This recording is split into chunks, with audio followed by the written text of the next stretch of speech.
এদিকে আমার বাবাও নাই, মাও নাই, আমি বড় ইয়তীম। সন্তান বিপদে পড়লে বাবারে টেলিফোন করে, বাবা কই আছো, আসো, আমার উপরে বিপদ চলে। মা থাকলে টেলিফোন করে বলে, মা একটু দোয়া করিও। মায়ার নবী বলেন, আমি বাবা বলিয়া জীবনে ডাক দিতে পারি নাই।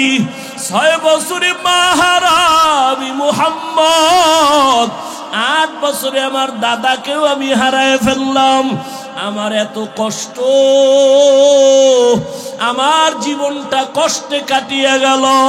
আমাকে 1 দিন না 2 দিন না 3 বছর পর্যন্ত শিয়াবে আবু তালিবে আমাকে গৃহবন্দী করে রাখলো। চতুর্দিকের পাহাড় মাঝখানে আমাদের আটকাইলো, পানি দেয় না, খানা দেয় না। আমি রহমতের নবী গাছের পাতাগুলো ছিঁড়ে ছিঁড়ে চাবাইয়া চাবাইয়া খাইয়া আমার পেটের ক্ষুধা নিবারণ করছি। আমি এত কষ্টের মাঝে গেলাম তায়েফের ময়দানে দাওয়াত দেওয়ার জন্য। ওই তায়েফের পাগল কাফেরেরা ওদের বাচ্চাগুলোকে আমার পেছনে লেলিয়ে দিল। বাচ্চাগুলো পাথর হাতে নিয়ে বৃষ্টির মতো মারতে যখন শুরু করলো, একদিকে গালি দেয় আর অন্যদিকে পাথরের আঘাত। পাথর পরে পরে আমার শরীর রক্তে রঞ্জিত, রক্ত পরে আমার জুতা পর্যন্ত আটকায় গেল। আমার আল্লাহ পর্যন্ত বেজার হইয়া জিবরাইলকে পাঠায় বলে, যাও তায়েফের জমিন উল্টাইয়া সব ধ্বংস করে দাও। আমাকে এই পরিমাণ পাথর মেরে মেরে ওরা তাড়ায় দিল। একটা ব্যক্তি ছাড়া কেউ আর কালেমা পড়ল না। আমি মাকেও পাইলাম না, বাবাকেও পেলাম না। এই পরিমাণ কষ্ট আমার, রক্ত মাখা অবস্থায় আমি হাঁটতে হাঁটতে মক্কার দিকে রওয়ানা। এই তায়েফের কাফের বেঈমান এই পরিমাণ আমার উপর অত্যাচার করলো, কি পরিমাণ উপহাসার ঠাট্টা গালাগালি করলো। আমি আল্লাহর কাছে একবারও বরদোয়া করি নাই, তবে তায়েফের ঘটনা আমাকে বারবার কষ্ট দেয়, কাঁদায়। এরে নবীর উম্মতের দল, ওই নবী মেরাজ থেকে নামাজ নিয়ে আসলেন। আজকে মুসলমান দাবি করি, বান্দা দাবি করি। বান্দার জন্য মূল কাজ হলো ইবাদত। ইবাদত যারা করবে তারা আসল বান্দা, যার ইবাদত করবে তিনি হলেন আমার আসল মাবুদ। এরে বান্দা দাবি করি, এখনো ইবাদতের লাইনে দুর্বল। ও কলিয়া বৃদ্ধ বাবাজিরা, পর্দার আড়ালের মা বোনেরা, আজকে আল্লাহ সন্তান দান করেছেন, একটা আদর্শ সন্তান দুনিয়াতে রেখে যাইতে পারলেন না। কি নিয়ে আল্লাহর আদালতে হাজির হবেন? এখনো সময় আছে, তওবা করেন। ও যুবক, স্কুলে পড়ো, কলেজে পড়ো, চাকরি করো, ব্যবসা করো, তোমার মতো কত যুবক দাড়িওয়ালা নামাজির অভাব নাই। স্কুলে পড়িয়াও নামাজ বাদ দেয় না, চাকরি করে নামাজ ছাড়ে না, ব্যবসা করে নামাজ ছাড়ে না। বলো বাবা, তুমি কেন নামাজ পড়তে পারো না? জীবনে আর কতদিন এভাবে গুনাহ করবা? আজরাইল ধাক্কা দিলে আর থাকতে পারবা না। এরে পর্দার আড়ালের আম্মা জানেরা, বোনেরা, আপনার মতো কত মা এখনো আছে, পর্দা করে, স্বামীর মাল হেফাজত করে, মোবাইলে সময় নষ্ট করে না, আল্লাহর মোহাব্বত নিয়ে স্বামীর মাল হেফাজত করে। আপনি কেন পারবেন না? একটা আদর্শ সন্তানের মা হইয়া কবরে যান। আপনার সন্তানের ব্যবহারে যেন কোনোদিন কোনো মুরব্বী কষ্ট না পায়, আপনার সন্তানের আচরণে কোনোদিন যেন মা বাবা আলেম ওলামারা কষ্ট না পায়। আপনার সন্তান ডাক্তার হবে, তবে বেয়াদবি যেন না করে। আপনার সন্তানকে ইঞ্জিনিয়ার বানাবেন, কোনোদিন যেন খারাপ আচরণ না করে। মানুষ তখন দোয়া করবে। ও পর্দার আড়ালের আম্মা জানেরা, ও বৃদ্ধ বাবাজিরা, আল্লাহ পাক সন্তান অনেকের দেয় না, কত কান্না কাঁদে। আর আল্লাহ আপনাদের সন্তান দান করেছেন, একটা সন্তান যে কোরআন তেলাওয়াত করে দোয়া করবে, এমন সন্তান তৈরি করতে কি পারলেন না? দুনিয়াতে যত ভালো সন্তান আছে, মা বাবার দোয়া, মায়ের অবদানের কারণে। মদিনাতুল মুনাওয়ারা থেকে ভারতের জমিনে আসছেন এক আল্লাহর বান্দা, কালেমার দাওয়াত নিয়া। নাম আপনারা সবাই জানেন, খাজা মুঈনুদ্দিন চিশতি আজমিরি রহমাতুল্লাহ আলাইহি ভারতের জমিনে আসিয়া ভারতবর্ষে দাওয়াত দিলেন। দাওয়াত দিয়া দিয়া লক্ষ লক্ষ বিধর্মী কালেমা পড়লো। খাজা মুঈনুদ্দিন বড় আনন্দিত। একদিন মায়ের সামনে খুব আনন্দ করে, মা ডেকে বলে, খাজা মুঈনুদ্দিন এত আনন্দ কেন করো? বলে, মা আল্লাহর শুকর, ভারতের ভেতরে লক্ষ লক্ষ বিধর্মী, আমি মুঈনুদ্দিনের হাতে কালেমাওয়ালা মুসলমান হয়ে গেল। মা ডাক দিয়া কয়, বাবা মুঈনুদ্দিন এগুলো তোমার অবদান না, সব হলো আমি মায়ের অবদান। খাজা মুঈনুদ্দিন চিশতি বলে, আম্মা জান আপনার অবদানটা কি? মা চোখের পানি ছেড়ে কাঁদে আর কয়, বাবা তুই যেদিন আমার গর্ভে আসছো, আমি আল্লাহর কসম করে বলি একটা রাত ঘুমাই নাই। আমি সিজদায় পড়ে রাতের গভীরে মাওলার কাছে কান্না করে দোয়া করেছি আর বলছি, ও দয়ার মালিক, আমার গর্বের সন্তানটাকে তুমি তোমার ওলি বানাইয়া পাঠাইয়া দিও। এক রাতও কান্না বন্ধ করি নাই। ও বাবা মুঈনুদ্দিন, দুনিয়াতে আসার পর আমি মা তোরে যতদিন বুকের দুধ পান করাইছি, আল্লাহর কসম একটা ফোঁটা দুধও আমি তোর মুখে বিনা অজুতে দেই নাই। আমি অজু সহকারে তোর মুখে দুধ দিয়েছি। বাবা আমার অবদান আর চোখের পানি না থাকলে তুমি কামিয়াব হতে পারতা না। ও আমার আদর্শ নগরের যুবক বাবারা, পায়ে হাত রেখে বলছি, রে বাবা, ওই মা বাবা যারা এখনো বেঁচে আছে দোয়া দাও।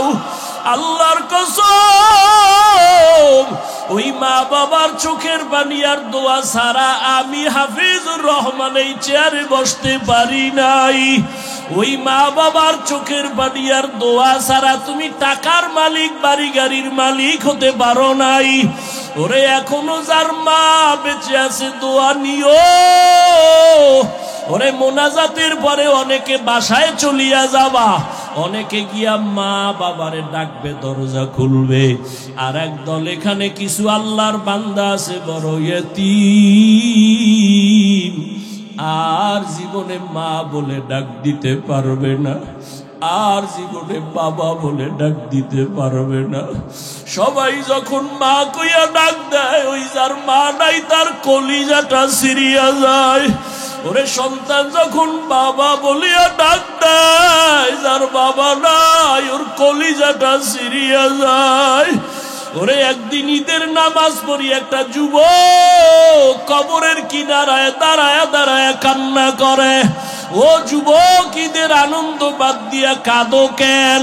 বলে, গত ঈদে আমার মা আমার মাথায় হাত বুলায় দোয়া করেছে, আমার বাবারে পাশে নিয়ে নামাজ আদায় করেছিলাম। আজকে যখন ঈদের নামাজের জন্য ঘর থেকে বের হইতেছি, হঠাৎ আমার কথা মনে পড়ে গেল, আমার মা আমার মাথায় হাত দিয়া দোয়া করবেন। হঠাৎ মনে পড়িয়া দেখি মায়ের বিছানাটা খালি, আমার মা সাদা কাফনে কবরে পড়ে আছে, আমার বাবাও নাই, আমি বড় ইয়তীম। ও মা হারা বাবা হারা। অনেকের মা বাবা ছিল বড় গরিব, কষ্ট করিয়া করিয়া তোমাকে আমাকে মানুষ বানাইছেন। কত বাবা গরিবী হালাতে ছিলেন। বাবার মানে মাঝে মাঝে মনে চাইতো ইলিশ মাছ কিনিয়া খানা খাবে, টাকার অভাবে খেতে পারে নাই।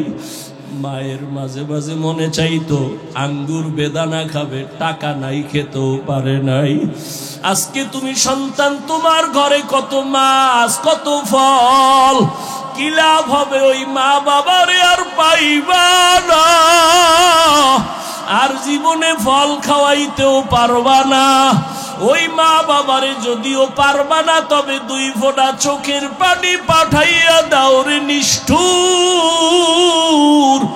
গুনাহের কারণে দিলটা পাথর, চোখে পানি নাই, দুই ফোঁটা চোখের পানি পাঠাইয়া দাও।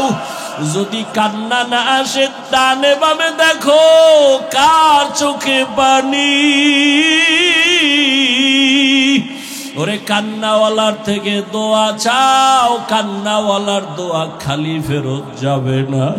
ও আমার কলিজার যুবক বাবারা, যাদের মা বাবা এখনো বেঁচে আছে, এই রত্ন হারাইস না রে বাবা। এখনো পারলে ঘরে গিয়া মাকে বলিস, মা মাথায় হাত দিয়া দোয়া করিয়া দাও। তোমার দোয়া সারা জীবনে সফলতা আসবে না। মা, ওয়াজের প্যান্ডেলে কত মানুষের কাঁদতে দেখলাম, আমার কপাল বড় খারাপ, আমার চোখে পানি নাই। গুনাহের কারণে বুঝি আল্লাহ বেজার, তুমিও আমার উপরে বেজার। আজকে তওবা করে আসছি, আর নামাজ ছাড়বো না, দাড়ি কাটবো না, বেপরদায় চলবো না, আর মুরব্বীদের সাথে বেয়াদবি করবো না। মা, তুমি আমার মাথায় হাত দিয়া দোয়া করে দাও। যদি বলতে পারো দেখবা মায়ের চোখে পানি চলে আসবে। মা ডাক দিয়া বলবে, বাবা আয় আয়। মাথায় হাত দিয়া ডাক দিবে, আরশে আজিমের মালিক, আমার কলিজার সন্তানটাকে তুমি কবুল করে নাও। ওই মা বাবার দোয়া নিতে ভুল করিও না। যদি অন্যায়ভাবে কষ্ট দিয়া থাকো, গোপনে গিয়া ক্ষমা চাইও। নিকলেগা জমানায়ে আখের আহলে বিদাআত,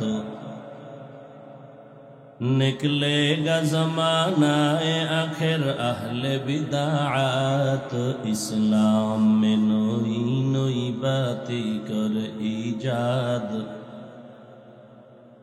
इस्लाम में नई नई बातें कर ईजाद।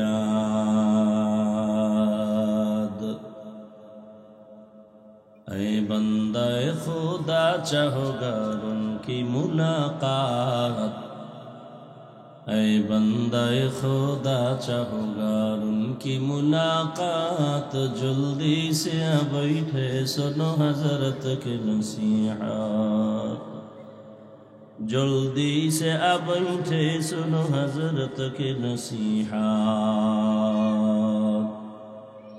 मेराज के हमारा नबी सबअ समावात, मेराज के हमारा नबी सबअ समावात। नहीं भूला वहाँ नबी हम गुनहगार उम्मत, नहीं भूला वहाँ नबी हम गुनहगार उम्मत। मन अताअनी दखलल जन्नाह। সাহাবাদের প্রশ্ন, নবী আপনাকে অস্বীকার করে তারা কারা?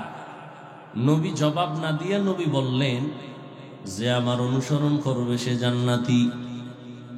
যে আমার অনুসরণ করবে সে কি? কি বুঝলাম?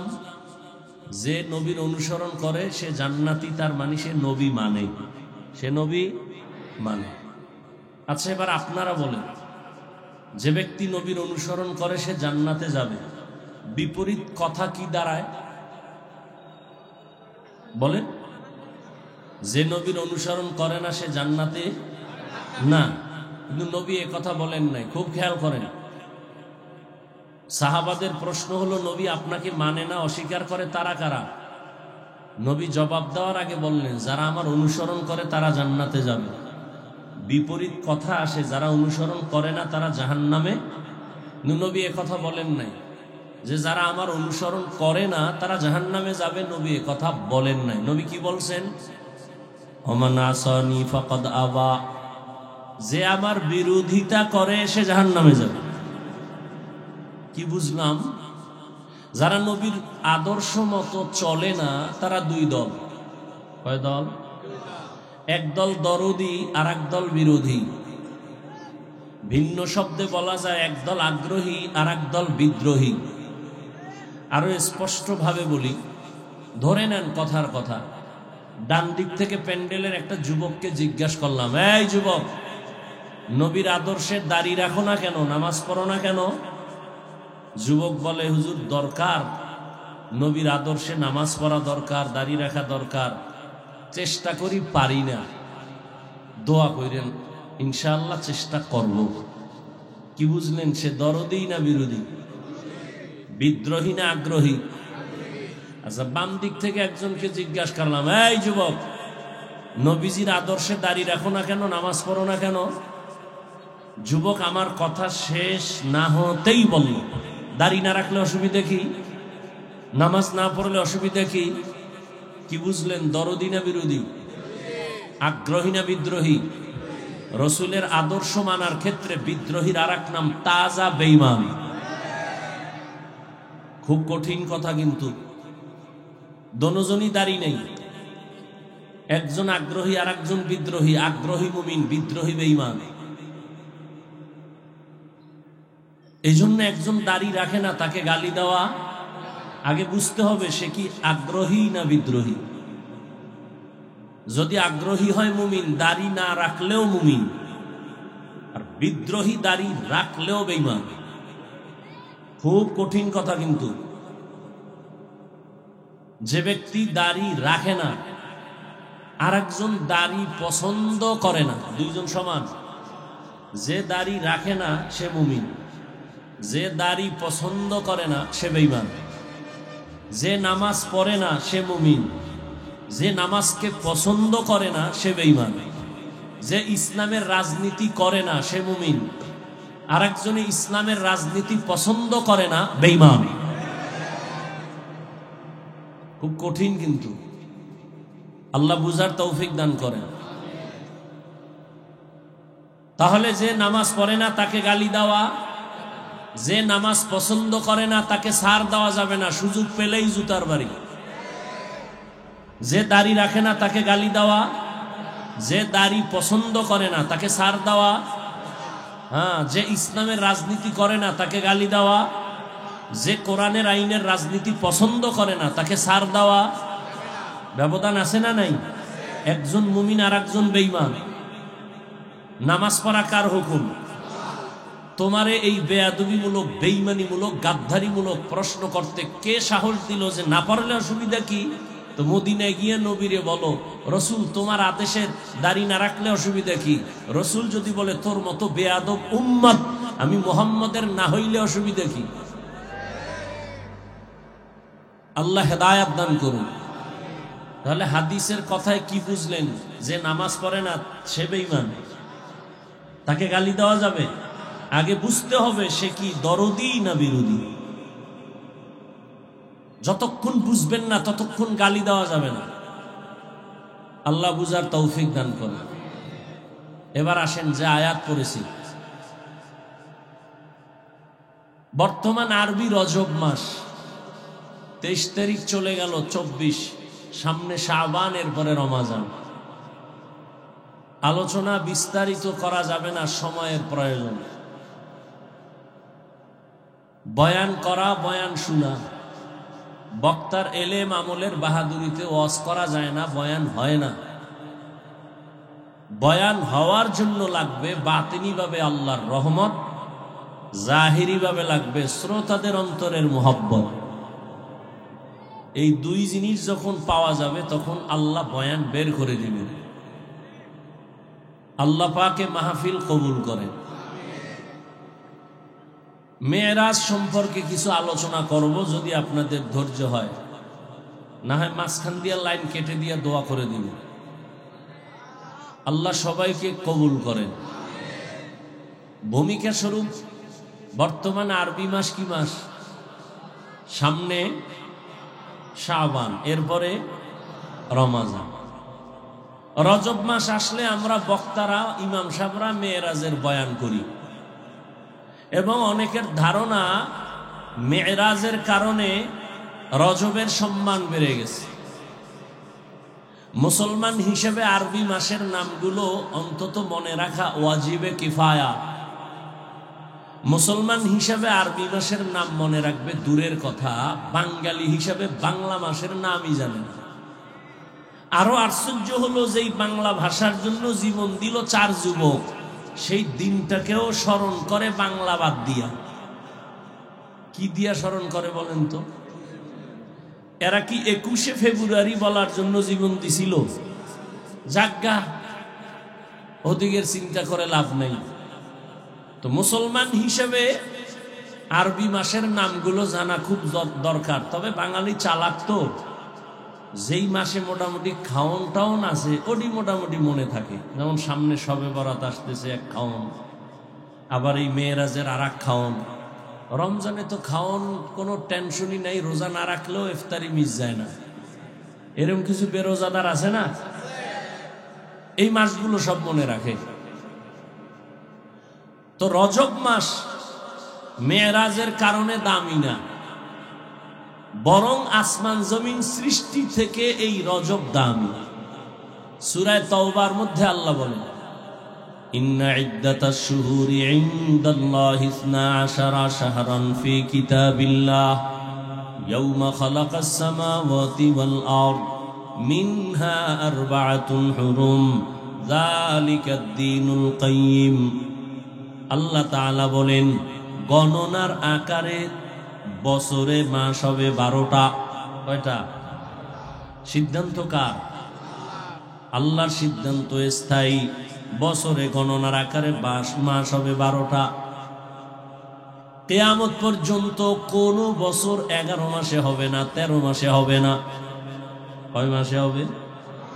দিন বা সময় কম হতে পারে, যেমন সূর্যের হিসাবে বছরে দিন বেশি, চাঁদের হিসাবে দিন কম। প্রতি বছর চাঁদের বছরে 10 দিন হাতে থেকে যায়, কিন্তু মাস হবে 12টা। 13 মাসেও হবে না, 11 মাসেও কোনো বছর হবে না। আল্লাহ বলেন, এই সিদ্ধান্ত আমি করলাম, এবং এই 12 মাসের মধ্যে 4 মাস বড় দামি। কয় মাস? অন্য মাসও দামি, তবে এই 4 মাস আরো বড় গুরুত্বপূর্ণ। হজের মাস, হজের আগের মাস, হজের পরের মাস, আর এখন রজব, জিলকাদা, জুলহিজ্জা, মুহররম আর রজব। আল্লাহ বলেন, এই সিদ্ধান্ত কোন দিন করলাম? ইয়াউমা খালাকাস সামাওয়াতি ওয়াল আরদ, আসমান জমিন আমি যেদিন সৃষ্টি করেছি ওই দিন আমি সিদ্ধান্ত নিয়া কলমকে বললাম লৌহে মাহফুজে লিখে দাও। আসমান জমিন সৃষ্টির দিন আল্লাহ তাআলা লিখে দিয়েছেন লৌহে মাহফুজে যে 4 মাস বড় দামি। এর মধ্যে রজব আছে না নেই? ইহুদিরাও নবীজি আসার আগে এই মাসগুলোকে সম্মান করতেন, খ্রিস্টানরাও করত। এই মাসগুলোতে যুদ্ধ নিষেধ, বিগ্রহ নিষেধ, ঝগড়া নিষেধ। রহমতের নবী আসার পর যদিও সে যুদ্ধ নিষেধের আর হুকুম রহিত হয়ে গেল, আর বলবৎ নাই, কিন্তু মর্যাদা মোটেও কমে নাই। এজন্যই তো রহমতের নবী বলেন, রজব চাঁদ যখন আমি পাইতাম আমি আল্লাহর কাছে বরকতের দোয়া করতাম, আল্লাহুম্মা বারিক লানা ফি রাজাবা ওয়া শাবান ওয়া বাল্লিগনা রমাজান। আয় আল্লাহ, রজব ও শাবানে আমাদের বরকত দান করেন, হায়াতটা বাড়াইয়া রমাজান পর্যন্ত পৌঁছাইয়া দেন। মরলেও যেন রমাজানেই মরি। রমাজান বড় দামি। জাহান্নামের দরজা বন্ধ, জান্নাতের দরজাগুলো আল্লাহ খুলে দেন, শয়তানের শিকল দিয়া বেঁধে রাখেন। এই জন্য নবী দোয়া করতেন। এখানে অধিকাংশরাই এই দোয়াটা পারেন না, পারেন না, পড়েন না। তো 23 তারিখ হয়ে গেল, কেউ পড়ে না। জিগে লিখা, হ্যাঁ পারি, হ্যাঁ পারি। তো ইবলিসই তো পারতো, লাভ হয়েছে কি? এই পাড়ায় কোনো লাভ নাই। রহমতের নবী রজব আসলেই আমলের রাস্তা আগায় যাইতেন। আমলের জন্য কোমর বেঁধে নবীজি রেডি হয়ে যাইতেন, আমল বাড়ায় দিতেন। সামনে শাবান, প্রস্তুতি নিতেন আমার রহমতের নবী। তবে এ মাসে মেরাজ হয়েছে এরকম অনেকে বলে, তবে গ্যারান্টি দেওয়া যাবে না যে এই মাসেই হয়েছে। কারণ ঐতিহাসিকগণ লিখেছেন নবীজির মেরাজ কোন মাসে হয়েছে এ বিষয়ে 7টা মাসের নাম আছে। কয় মাস? রবিউল আউয়াল, কেউ বলেন রবিউল আখির, কেউ বলেন জি কদা মাসে, কেউ বলেন না নবীর মেরাজ হয়েছে হজের মাসে, কেউ বলেন রজবে, কেউ বলেন রমাজানে। মোটামুটি মেরাজ হয়েছে। মেরাজ উরুজ থেকে মেরাজ, উপরে উঠা, সম্মানের লাইনেও উপরে উঠা, জাহিরি ভাবেও উপরে উঠা। যেমন একজনই নিচের থেকে সিঁড়ি বেয়ে উপরে যায়, এটাও উপরে উঠা, আর মর্যাদার লাইনেও উপরে উঠা। নবীকে আল্লাহ দুটোটাই দিয়ে দিয়েছেন। মেরাজ কি, মেরাজ কেন, মেরাজ কিভাবে? গদবান্দা বয়ান না, উপদেশ নিতে হবে প্রত্যেকটা পয়েন্টে পয়েন্টে। রহমতের নবীর মেরাজ, আল্লাহ যত নবী রসুল পাঠাইছেন সবার মেরাজ হয়েছে। তবে সব নবীদের মেরাজ জমিনের মধ্যে, আর রহমতের নবীর মেরাজ আরশে আজিম। এই মেরাজ আবার দুই প্রকার, জাহিরি মেরাজ আর বাতিনি মেরাজ। জাহিরি মেরাজ হলো রহমতের নবী বোরাকে চড়িয়া বাইতুল মাকদিসে যান, ওখান থেকে উপরে আসমানে। বাতিনি মেরাজ হলো মর্যাদা উপরে, কিন্তু এটা জাহেরে দেখা যায় না।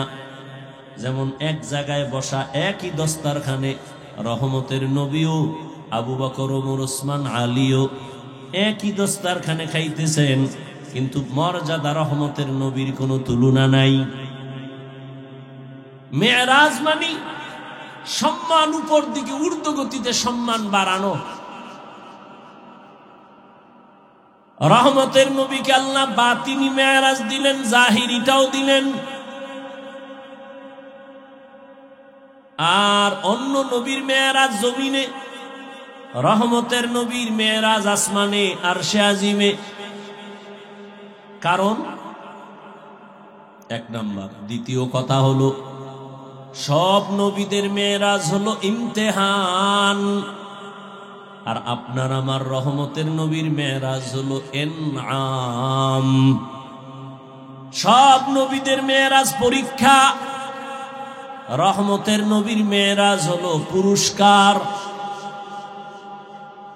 আদম আলাইহিস সালামের মেরাজ আরাফার ময়দানে, ইউনুস নবীর মেরাজ মাছের পেটে, জাকারিয়ার মেরাজ করাতের নিচে, ইব্রাহিম নবীর মেরাজ আগুনের ভেতরে, ইসমাইল নবীর মেরাজ সুরির নিচে।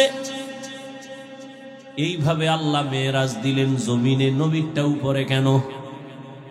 যেই নবীর নবুয়াদের সীমানা যতটুকু, মেরাজের সীমানাও ততটুকু। মেম্বার সাহেব তার সীমানা দেওয়া আছে একটা ওয়ার্ড, সেই ওয়ার্ড খালি ঘুরে ঘুরে খবর নেয় জনগণের কি হালাত। চেয়ারম্যানের সীমানা আরো বেশি, সে পুরা ইউনিয়ন ঘুরে। মন্ত্রীর সীমানা আরো বেশি, এমপির আরো বেশি, সে পুরা দেশ ঘুরে। সরকারের সীমানা আরো বেশি, সব ঘুরে। মেম্বার ইউনিয়ন ঘুরে না, চেয়ারম্যান এমপির আসন ঘুরে না, যার যেই সীমানা ওই সীমানাই ঘুরে।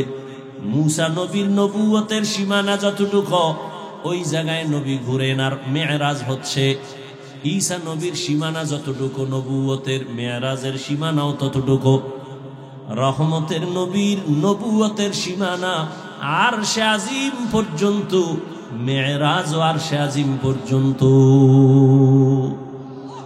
मेराज के हमारा नबी सबअ समावात, मेराज के हमारा नबी सबअ समावात, नहीं भूला वहा नबी हम गुनहगार उम्मत, नहीं भूला वहा नबी हम गुनहगार उम्मत।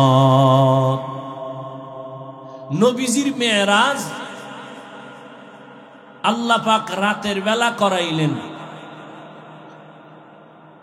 রহমতের নবী রাতের বেলা মেরাজ হলো, তাও পুরা রাত না, সামান্য সময়। অন্য নবীর মেয়েরাজ বলছিলাম পরীক্ষা, আর নবীর মেয়েরাজ হলো পুরস্কার।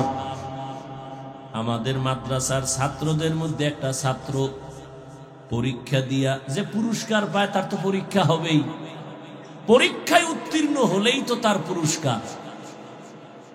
ছাত্র যখন উত্তীর্ণ হইতে হইতে পুরা দেশের মধ্যে এক স্কুলের একটা ছেলে পুরা স্কুল না দেশের মধ্যে নাম্বার 1, পোস্টারিং করে, মাইকিং করে, প্যান্ডেল করে, মানুষজন ডাক দেয় আমগো স্কুলের ছেলেটা সারা বাংলাদেশে 1, মাদ্রাসার ছেলেটা 1, পুরস্কার দিব, লোকজন জমাও, মিষ্টি বিতরণ করো, মাইক লাগাও। মুসা নবীর মেয়েরাজের মাইক নাই, ঈসা নবীর মেয়েরাজের মাইক নাই, আমার নবীকে আল্লাহ পুরস্কার দিবেন। আল্লাহ তাআলা সব নবী রাসূলদের এলান করায় দিলেন, বাইতুল মাকদিসে হাজির হও, রহমতের নবী সেখানে আসবেন, আমি আল্লাহ সেখান থেকে উপরে নিয়া পুরস্কার দেওয়ার জন্য রেডি করতেছি। রহমতের নবীরে আল্লাহ পাক পুরস্কার দেওয়ার জন্য রেডি করাইলেন। এখন অনেকে এখনো ১৫০০ বছর পরে বহু বেঈমান আর নাস্তিক নবীর মেয়েরাজকে এখনো বিশ্বাস করে না, বলে স্বপ্ন যোগে হয়েছে, রুহের জগতে হয়েছে, সশরীরে হয় নাই। এখনো বহু নাস্তিক বেঈমানরা নিয়ে কথা বলে। আল্লাহ তাআলা বলেন সুবহান, পবিত্র সত্তা আল্লাহ। আল্লাহ তো সবসময় পবিত্র, আবার কেন পবিত্র বললেন? পবিত্র বলার কারণ মানুষের ধারণা থাকতে পারে উল্টা পাল্টা, এই অল্প সময় নবীকে আসমান পর্যন্ত কেমনে নিলেন, নবী কেমনে গেলেন, গিয়া আবার চলে আসলেন। এখানে একটা কথা আমাদের ভুল, নবী যান নাই, আসেন নাই, আল্লাহ নিয়েছেন। নবী মেয়েরাজে গেছেন না আল্লাহ নিছেন? আল্লাহ নিছেন। তা আল্লাহ নিছেন বললে আর ভেজাল নেই কেন? আল্লাহ তো বলেন আমি সুবহান, আমি তো পবিত্র। তোমাদের হাজারো প্রশ্ন আছে, কেন তোমার মেধা দুর্বল? আমি আল্লাহ তো কোনো দুর্বলতার মধ্যে নাই। তোমার দুর্বলতার জন্য তুমি খানা খাও, খাওয়ার পরে আবার তুমি ঘুমাও। আমি আল্লাহর লা তাখুযুহু সিনাতুন ওয়ালা নাওম, আমি আল্লাহর ঘুম নাই, তন্দ্রাও নাই, আমার মধ্যে কোনো দুর্বলতা নাই। তোমার মেধা দুর্বল, আমি সব দুর্বলতা থেকে পাক।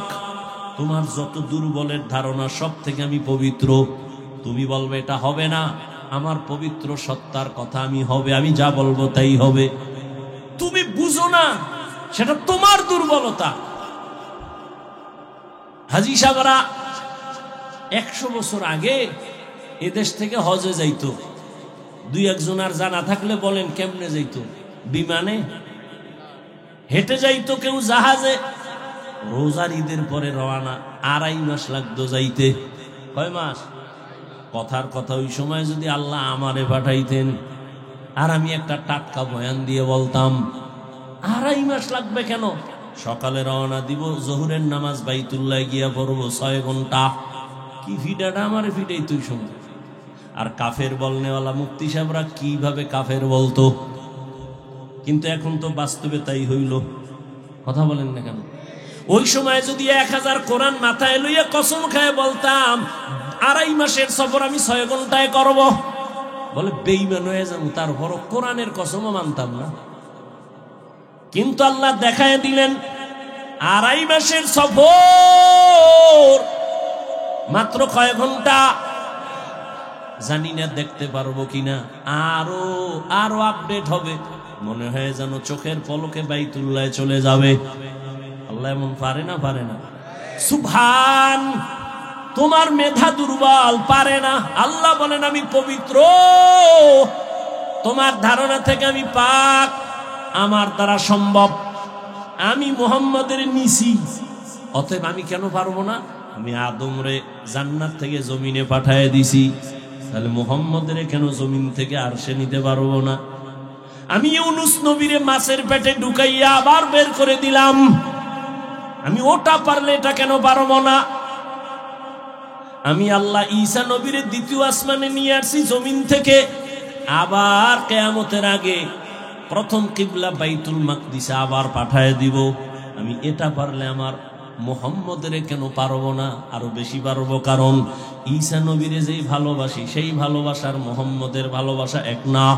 মুহাম্মদ আমার বন্ধু, ঈসা নবী আমার বন্ধু, ইব্রাহিম আমার বন্ধু, নূহ নবী আমার বন্ধু, সুলাইমান আমার বন্ধু।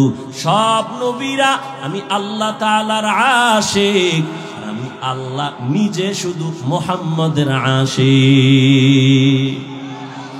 ইমামুল আউয়ালিনাল আখিরিন বাহরে সাদকা রাহমাতাল লিল আলামিন সাইয়্যিদুল কাউনাইন খাতমুল মুরসালিন আখির আমদ বুদে ফখরুল আউয়ালিন। আমি তো রাসূলের আশিক, আমি কেন তার জন্য পারবো না?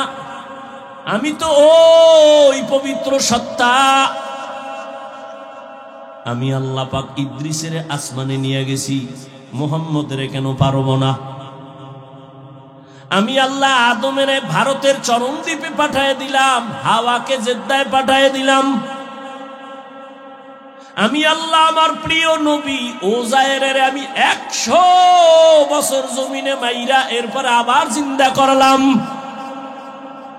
আমি আমার মুহাম্মদরে কেন পারবো না? তোমার মেধার এই দুর্বলতা থেকে আমি সুবহান, আমি পবিত্র। আল্লাহ তাআলা বলেন আমার নবীর নিয়ে আসো পুরস্কার দেওয়ার জন্য। রহমতের নবীকে নেওয়ার জন্য আল্লাহ বললেন জান্নাতে গিয়ে একটা বোরাক সাজায় দাও। হুয়া হুকুম জিবরাইল কো ইউশতাব बोराक एक जन्नत से कर इंतखाब साजा उसको ज़ेवर से तू ताबा पा फिर उसको तू काबा में ले करके जा। जिब्राइल बोराक निया बैतुल्लाह हाजिर। बैतुल्लाह जिब्राइल आइशा बोराक टारे राइखा रहमतेर नबीरे गेलेन डाकते। नबी घुमाय, নবীজির ঘুম গভীর ঘুম না, তন্দ্রাচ্ছন্ন নবী, গভীর ঘুমে না। রহমতের নবী বলেন আমি যখন ঘুমাই আমার চোখ বন্ধ থাকে, তবে আমার অন্তর কখনো ঘুমায় না। জিব্রাইল আসলেন, নবী কই? নবী কই? এই কইয়ের জবাব 3 জায়গা। কেউ বলেন নবী তখন তার চাচাতো বোন উম্মে হানির ঘরে ঘুমায়। কেউ বলছেন না নবী শিয়াবে আবু তালিবের মধ্যে ঘুমান। কেউ বলেন না নবী হাতিমে কাবার মধ্যে ঘুমান। কাবার পার্শ্বে আর একটা বাউন্ডারি আছে বুক সমান, এটাকে হাতিমে কাবা বলে। 3 মত নবী। কেউ বলেন চাচাতো বোন উম্মে হানির ঘরে ঘুমান, কেউ বলেন শিয়াবে আবু তালিবের যে একটা এরিয়া এর মধ্যে ঘুমান। তিনটার সমন্বয় কি? সমন্বয় হলো শিয়াবে আবু তালিবের মধ্যেই চাচাতো বোন উম্মে হানির ঘর। জিবরাইল আমিন আসলেন, ঘরের ছাদের মাঝখান দিয়ে নবী নিচে নামলেন, আর জিবরাইল নিচে নামলেন। নিচে নাইমা নবী ঘুমাচ্ছেন। জিবরাইল চিন্তা করে নবীরে কেমনে সজাগ করব। মাথায় হাত দেয় না, শরীর স্পর্শ করে না। জিবরাইল আমিনের 600 নূরের পাখা কিছু অংশ রহমতের নবীর পা মোবারকের পাতায় লাগায় দিলেন। রহমতের নবী সজাগ হয়ে দেখে উপরের ছাদ খালি। আমাদের বিল্ডিং না, খেজুর পাতার ঘর। এই বিল্ডিং ভাইব কই? জিবরাইল এই রাতে কেন? কয় আল্লাহর দাওয়াত নিয়ে আসছি। তাতে ছাদ ভাঙ্গে আসছো কেন? দরজা না আছে? উল্টা ব্যবহার কেন? আজকে সবই উল্টা চলবে, মাত্র শুরু। দরজা বাদ দিয়ে উপর দিয়ে আসছি, সব উল্টা আলোচনা, উল্টা ব্যবহার। রহমতের নবীর উঠাইলেন। জিবরাইল আমিন নিয়ে হাতিমে কাবায় গেলেন। নবী ওখানে আবার শুয়ে পড়লেন। ওখান থেকে উঠাইয়া রহমতের নবীরে ঝমঝম কূপের কাছে নিলেন। রহমতের নবী বলেন, আমি দেখি ওখানে মিকাইল, ওখানে জিবরাইল আমাকে চিৎভাবে মাটিতে শোয়াইলেন, আমার বুকটাকে মাঝখান দিয়া চিরলেন, আমার ভেতর থেকে কলবকে বের করলেন, স্বর্ণের পেয়ালায় রাখলেন, ঝমঝমের পানি দিয়া ধুইলেন। আমি সব দেখতেছি, কথা বলি না। আমার ডানে 70,000 ফেরেশতা দাঁড়ানো, বামে 70,000 ফেরেশতা দাঁড়ানো, সামনে 70,000 ফেরেশতা, আমার পেছনে 70,000 ফেরেশতা। আমি সব দেখতেছি। আবার ভেতরে কলব দিয়া আটকায় দিলেন, সেলাই লাগলো না, রক্ত গেল না, কোনো ব্যথাও পেলাম না। এটা ওপেন হার্ট সার্জারি। এইভাবে ওপেন হার্ট সার্জারি আমার জীবনে 4 বার হয়েছে। ডাক্তার, তুমি ওপেন হার্ট সার্জারি কইরা লাভ দিছো, সাকসেস। আল্লাহ কয়, আমার নবীরে দিয়া তো আমি আরো আগেই সাকসেস।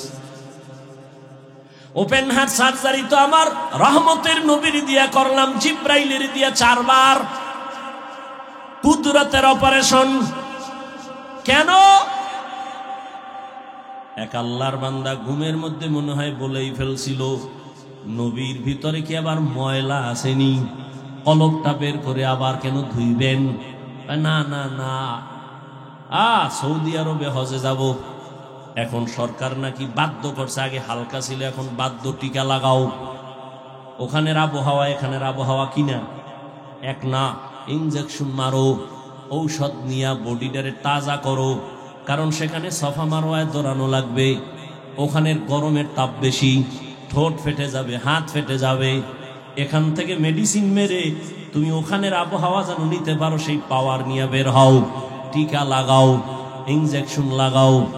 রহমতের নবীর আল্লাহ আরশে আজিমে নিবে লামা কালা জামা। ওখানে কত স্তর পাড়ি দেওয়া লাগবে। আল্লাহ পাক রহমতের নবীকে এই পাওয়ার গুলো ঢুকায় দিলেন। অনেক উলামায়ে কেরাম বলেন, হাউজে কাউসারের থেকেও জমজম পানির মূল্য আরো বেশি। রহমতের নবীকে সাহাবায়ে কেরাম প্রশ্ন করলেন, ইয়া রাসূলুল্লাহ,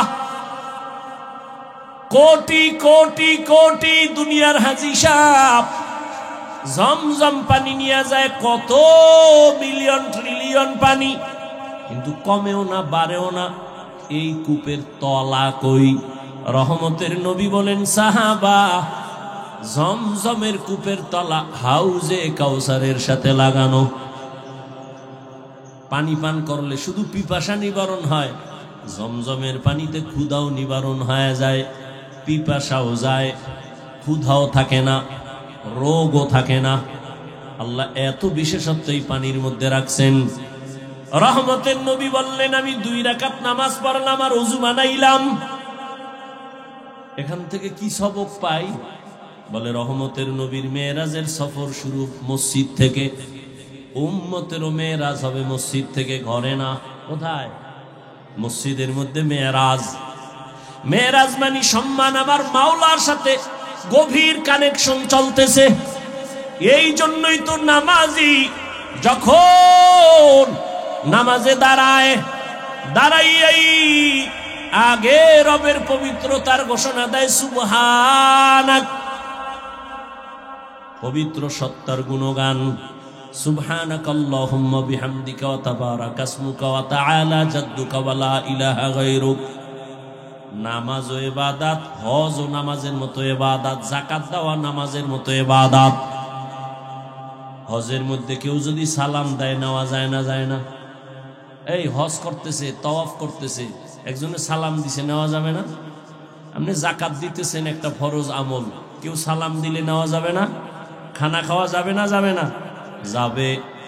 হজের মতোই তো নামাজ ইবাদত। নামাজে দাঁড়াইলে কেন সালাম নিষেধ? নামাজে দাঁড়াইলে কেন বান্দা তোমার খানা নিষেধ? এখন আর চলবে না, কারণ এটা মেরাজ চলতেছে, রবের সাথে গভীর কানেকশন চলতেছে। তুমি যখন বলো আলহামদু, তখন রব বলে লিমানিল হাম। আল্লাহ তোমাকে জিজ্ঞাসা করে, তুই কার প্রশংসা করলি? বলে মানিল আল্লাহ, লিল্লাহ। আল্লাহ প্রশ্ন করেন, মানিল্লাহ। আল্লাহকে বলে রব্বুল আলামিন। রব্বুল আলামিনকে বলে রহমানুর রহিম। আল্লাহর সাথে মেয়েরাজ চলতেছে, এখন সালাম দিলেও বন্ধ, সালাম দেওয়া যাবে না, খানাও যাবে না। মেয়েরাজ থেকে ফারেক হইয়া যখন বের হইলাম, যত পারো দাও খাবো, সালাম দিবি তাও নিব। মেয়েরাজ, রহমতের নবীর মেয়েরাজ চলতেছে, রহমতের নবীর নবী বলেন আমি 2 রাকাত নামাজ শুরু করলাম। এখান থেকে উলামায়ে কেরাম বলেন তুমি যে কোনো সফরে বের হও, 2 রাকাত নামাজ পড়ে ওযু করে চলে যাও। নবী বোরাকে উঠবেন, জিব্রাইল কয় উঠেন, নবী বোরাক রেডি। নবী উঠবেন, বোরাক কেমন জানি একটু বাহানা করে। এই জিব্রাইল কয় বোরাক চিনছুনি কে? বলে হ্যাঁ চিনছি তো, বাহানা কেন? আমার মন চায় আমি মোহাব্বতের বাহানা করি, দুশ্মনের না। নবী যদি আমাকে আখিরাতের ময়দানে একটু ব্যবহার করেন, এটা আমি চাই। রহমতের নবী বললেন আমি উঠলাম। বোরাকে যখন উঠলাম, আমার সাথে জিব্রাইল মিকাইল চলছে। আমি যাইতেছি মদিনাতুল মুনাওয়ারা, আমার প্রথম মঞ্জিল। নামলাম, আবার নামাজ পড়লাম। নবী বলেন আমার বাইতুল্লাহ থেকে বাইতুল মাকদিস পর্যন্ত যাইতে 1 মাস লাগে। কয় মাস? কিন্তু আমি যখন বোরাকে উঠছি, বোরাকের 1 কদম দিয়া বাইতুল মাকদিসে চলে গেছি। কয় কদম? এটা কেমনে সম্ভব? আল্লাহ কয় সুবহান, তোমার অসম্ভবের প্রশ্ন থেকে আমি পবিত্র, আমার দ্বারা সম্ভব। আমি আল্লাহ পাক রব্বুল আলামিন এটা সম্ভব করে নিলাম। আরে মানুষেরই যদি আল্লাহ সে ক্ষমতা দেয়, বিলকিসের সিংহাসন চোখের পলকে এনে দিছে এক মানুষ, এলেমওয়ালা সুলাইমান নবীর সামনে। রহমতের নবী বললেন আমি বাইতুল মাকদিসে যাওয়ার মধ্যে আরো কয়েকটা স্টেশনে দাঁড়াইলাম। জিব্রাইল পরিচয় করালেন। এর মধ্যে আমার হঠাৎ নজর পড়ে গেল মুসা নবীর এলাকা তুর পর্বতে। এখান থেকে গেলাম, আবার সামনে নবীর কবর পর্যন্ত আল্লাহ দেখায় দিলেন। আমি দেখি মুসা নবী কবরের মধ্যে নামাজ আদায় করতেছেন। সুবহানাল্লাহ না? আরো বিড়ি টানো, সুবহানাল্লাহ জোরে। সারাদিন মিথ্যা গীবত শেখাব, এই জবানে সুবহানাল্লাহ আসবে কেমন? খারাপ লাগতেছে না? কষ্ট হলে বলেন, আমি অন্যদিকে দৌড় দিয়ে দোয়া করে দেই। আল্লাহ সবাইকে কবুল করেন। মুসা নবী কবরের ভেতরে নামাজ আদায় করেন। কবরে জায়গা এতটুকু, আমার নামাজ পড়ে কেমনে? এক নামাজের দরকারও বাকি।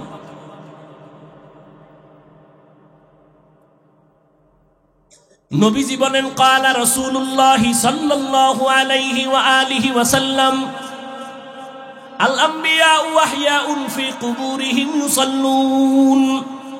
সব নবী পয়গম্বর কবরের ভেতরে জিন্দা নামাজ আদায় করতেছেন। আরো আস্তে করে বলেন। আল্লাহ কোরআনে বলেন ওয়াহুম ইউরযাকুন, আমি কবরে তাদেরকে খানা দেই। কি দেন? ভেজালে ভেজালে দেশটা ধ্বংস হয়ে যাচ্ছে, ধর্ম নিয়ে ভেজাল বেশি। একদল কয় নবী মরেই নাই, আর একদল কয় নবীরা কবরে মইরা গেছে আর কিয়ামতের আগে জিন্দা হবেই না। আচ্ছা নবীজির হায়াত কত আপনি বলেন না কেন? একদল কয় নবী মরেই নাই, হিনারে আবার ছন্দ মিলায় কয়। ওয়াহাবিরা বলে নবী মরিয়া গেছে, মরে নাই মরে নাই নবী জিন্দা এখন আছি। ওয়াহাবিরা বলে নবী মরিয়া গেছে। আচ্ছা যদি নবী নাই মরেন তো 63 বছরের হিসাব কেন? দ্বিতীয় কথা হলো নবীর জানাজা হইছে নি? নবীজি বলেন আমার সোমবার দিন চাষতের সময় ইন্তেকাল হয়ে গেল। জহুরের নামাজের আগে সোমবার নবীর ইন্তেকাল। বুধবার দিন যায়া রাতের তাহাজ্জুদের সময় দাফন। নবী নিজেই বলেন মাইয়িত মরে গেলে দ্রুত দাফন করো, দেরি করিও না, মাইয়িতের কষ্ট হয়। রহমতের নবীর দাফনে কেন সোমবার থেকে বুধবার দেরি করা হলো? বলে নবী ইন্তেকালের পরে বিশাল দুইটা সমস্যা, গোটা দুনিয়াব্যাপী দুই সমস্যা সমাধানের জন্য বুধবার পর্যন্ত গেল। এক সমস্যা, নবীজি খলিফা কারে মানাবে নবী বলেন নাই। দুই সমস্যা, নবীজির দাফন হবে কোথায়? মক্কাওয়ালারা কামগো দিকে পাঠাও, মদিনার আনসার কামগো দাও। দুই সমস্যার সমাধান দিতে গিয়া আব্বা এক সমাধান দিলেন, আব্বার মেয়ে আর একটা সমাধান দিলেন। আব্বা হলেন আবু বকর সিদ্দিক রাদিয়াল্লাহু তাআলা আন, আর আম্মা হলেন তার কন্যা আয়েশা রাদিয়াল্লাহু তাআলা আনহা। দুইজনে দুই সমাধান দিয়ে দিলেন। আম্মা জান আয়েশা রাদিয়াল্লাহু আনহা, যার সাথে নবীর বিবাহ হলো, আম্মা জানের বয়স মাত্র 6 বছর। নবীর সাথে বিয়া হলো কয় বছরে? কথা কন না কেন? 6 বছর। নবীজির ঘরে আম্মা জান আসছেন তখন 9 বছর। 9 বছর বয়সে আম্মা জান নবীর ঘরে আসলেন। আম্মা জানের যখন 18 বছর বয়স, নবী তখন বিদায় নিলেন। 6 বছরে বিয়া, 9 বছরে ঘরে আসলেন, 18 বছরে আম্মা জানের তখন নবী চলে গেলেন। হিসাব বুঝলে বলেন আম্মা জান নবীর ঘর করলেন কতদিন? কয় বছর? 9 বছর।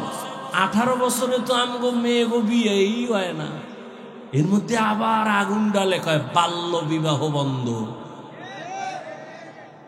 কোরআনের আইনের সাথে বৃদ্ধাঙ্গুলি দেখানো। ভাইয়েরা আমার, আম্মা জান আয়েশা রাদিয়াল্লাহু আনহা বলেন, আমি 18 বছরের নারী, মাত্র নবীর সোহবত পেলাম 9 বছর। এই 9 বছরে আমি কি পেয়েছি? রহমতের নবীর দোয়ায় 2000-এর উপরে হাদিসের হাফেজা হয়ে গেছি। কয় বছরে? 9 বছরে। 18 বছরের নারী।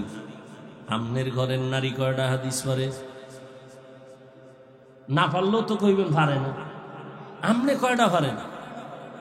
1000? 1000 না? আপনি আহলে হাদিস হইলেন কেমনে? সাফাবাজি। আল্লাহ হেদায়াত দান করুন। আমিনও কয় না। যদি কবুল হয়ে যায়। বাঙালি বড় চালু না। আল্লাহ হেদায়াত দান করুন। ভাইরা আমার, আম্মা জান সমাধান দিলেন একটা, বাবা আবু বকর সমাধান দিলেন আর একটা। এই দিতে গিয়া নবীর ইন্তেকাল সোমবার দিন জোহরের আগে, দাফন হলো বুধবার দিন তাহাজ্জুদের সময়। তো নবীর জানাজা হইছে না? জিন্দা ব্যক্তির জানাজা হয়নি। হ্যাঁ, কেন? বলে নবী মরে নাই। আর এক দল কয় নবীরে যে কবরে গেছে মইরা, আর জিন্দা হবে না। এবার এটারে টিকাইতে না পাইলে এবার কথা আছে, বুঝলাম মানি জিন্দা। আল্লাহ কইছে খানাও দেয়, কি খায়? রুটি না ভাত? যদি রুটি বা ভাত খায়, প্লেট পায় কই, গেলাস পায় কই, ওখানে ভাই কেমনে খায়? এরকম ফালতু মানুষ আছে না? আউযুবিল্লাহ বিসমিল্লাহ পারে না, ইমামের আটকানের লেগে একদিন কয়, হুজুর মুসা নবীর মায়ের নামটা কোন তো? ইমাম সাহেব যখন কইছে এটা দেখে দেখে কাল জানাম, চায়ের দোকানে গিয়ে লাগাই দিছে। কি ইমাম রাখছো, কিচ্ছু জানে না। আছে না নাই? আল্লাহ হেদায়াত দান করুন। কিছু মানুষ আছে মানে কথা কইতে পারলেই নিজেরে অনেক বড় মনে করে। আল্লাহ হেদায়াত দান করুন। ভাইরা আমার,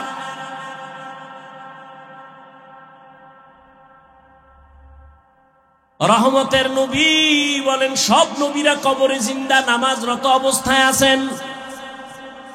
যারা প্রশ্ন করে নবী কেমনে খায়, কেমনে খায়, আমি তাদের জন্য একটা প্রশ্ন রেখে যাই।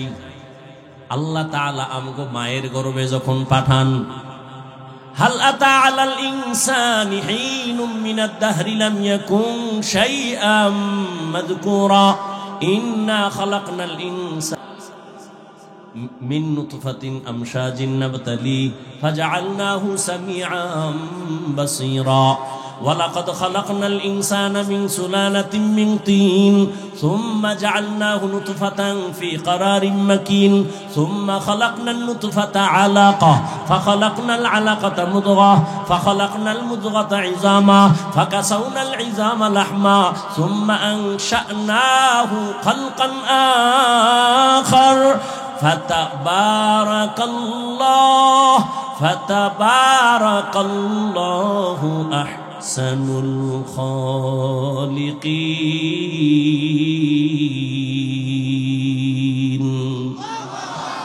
আল্লাহ তাআলা বলেন, আমি মানুষকে নাপাক পানির থেকে বানাইলাম, আমি তাকে শক্তি দিলাম দেখার জন্য, শুনবার জন্য। ভিন্ন আয়াতে আল্লাহ বলেন, আমি জমাট রক্ত থেকে মানুষ বানাইলাম, এই রক্তের ফোঁটাটা মায়ের গর্ভে রেহেমের মধ্যে রাইখা 40 দিনের একটা রিপেয়ারিং করলাম। 41 রক্ত হইল গোশতের পিণ্ড, আবার হাড্ডি, আবার গোশত, এর উপরে চামড়া, এভাবে 40 চিল্লা কয়। মায়ের গর্ভে চিল্লা দিলে দেহের উন্নতি হয়, দুনিয়াতে যদি আল্লাহর পথে চিল্লা দাও রুহের উন্নতি হয়। মায়ের গর্ভের চিল্লায় দেহের উন্নতি, দুনিয়ার মধ্যে যদি আল্লাহর পথে চিল্লা দাও রুহের উন্নতি। কিসের উন্নতি? यहाँ हम सब मुसाफिर दिल ना लगा, अहले दिल की नजर से रूह करता जा, शाह दौलत सब फकीर घर नेक नहीं, शाह दौलत सब फकीर घर नेक नहीं, जिंदगी में बंदगी तू कर नहीं, जिंदगी में बंदगी तू कर नहीं, जिंदगी बे बंदगी शर्मिंदा है, जिंदगी बे बंदगी शर्मिंदा है, जिंदगी में बंदगी कुन बंदगी, बंदगी बे जिंदगी शर्मिंदगी। মায়ের গর্ভে আল্লাহ বাচ্চা দেওয়ার পরে রুহু দেননি। রুহু যখন আসে তখন সে মরা না, জিন্দা। বাচ্চার তখন ক্ষুধা লাগেনি, খানা দেয় কে? খাওয়ার পরে পেট ভরেনি, ভরলে বাথরুম লাগেনি, হাই কমট কই ভাইব হেয়ানো। বাচ্চা মায়ের গর্ভে জিন্দা, খানা দেন আমার আল্লাহ। বলো ওই মায়ের গর্ভের বাচ্চা কেমনে খায়? খাওয়ার পরে পেট ভরে আবার বাথরুম কেমনে করে? কোথায় তার টয়লেট আছে? এই প্রশ্নের যেদিন জবাব যেদিন দিবি ওই দিন আমি জবাব দিব নবীরা কবরে কেমনে খায়। ওই জবাব ওদিন দিব যেদিন এই জবাব দিবা। আসলে সব ঝামেলা আল্লাহর ভয় নাই। কি নাই? আল্লাহর ভয় নাই। আল্লাহ হেদায়েতের দৌলত আমাদের সকলকে দান করেন। ভাইরা আমার, রহমতের নবী বাইতুল মাকদিসে গেলেন, জিবরাইল আমিন সেখানে নামাইলেন। নামানোর পরে বোরাকটা খুঁটির সাথে বাঁধলেন। জিবরাইল দাঁড়াইয়া আজান দেওয়া শুরু করলেন। সব নবী রাসূল সেখানে হাজির। এখান থেকে আরেক মাসআলা, জিবরাইল কেন বোরাক বানলেন? পালায়া যাবে নাকি? বলে না তো। কেন? উম্মতের মাসআলা নেও, নিজের মাল নিজে হেফাজত করো, সুন্নত। নিজের মাইয়া বলা নিজে হেফাজত করো, নিজের স্ত্রী নিজে হেফাজত করো। কি? নিজের মাল নিজে হেফাজত করো। দরজা লাগায় বলো তাওয়াক্কালতু আলাল্লাহ। দরজা খুইলা ভরসা করলে হবে না। বিয়ে করার আগে যৌতুক কি কি চায়? কয় যৌতুক হলো বিদেশ যাওয়ার ভিসা দাও। তুই কি একা যাবি? কয় একা। তো বউ পাহারা দিবে কে? বলে ছোট ভাই। কি নাউজুবিল্লাহ! দুন্নরে আকাম করে নাউজুবিল্লাহ। আল্লাহ হেদায়েত দান করুন। আমি মাঝে মাঝে বলি পীর সাহেবের মুরিদ আর তাবলীগের চিল্লাওয়ালা আর মক্কার হাজী, তোমার ইমানের পাওয়ার কত? মাইয়া ফলার বিয়ার সময় টের পাওয়া যায়। 5 তলা বিল্ডিং এর ছাদ, রাত্র 12টায় ধুম ধুম আওয়াজ, পুরা এলাকা কাঁপে। কি ও ইমাম সাহেব ঘুমাইতে পারে না, বের হয়ে কয় হাজী সাহেব আওয়াজ হয় কি? এর কয় দাওয়াত পান নাই। কি ও কয় আমার মাইয়ার বিয়ার গায়ে হলুদ চলে ছাদের উপরে। গায়ে হলুদ হারাম, হারাম, হারাম, কবিরা গুনাহ। বলার দায়িত্ব আমার, মানবেন কিনা সে দায়িত্ব আপনার। যৌতুক হারাম, গায়ে হলুদ হারাম। এইরকম আকাম কইরা বিয়ে হইলে এর গর্বে আনোয়ার শাহ আসবে? আল্লাহ হেদায়েত, কালা জাহাঙ্গীর আইব। আল্লাহ হেদায়েত দান করুন। ভাইরা আমার,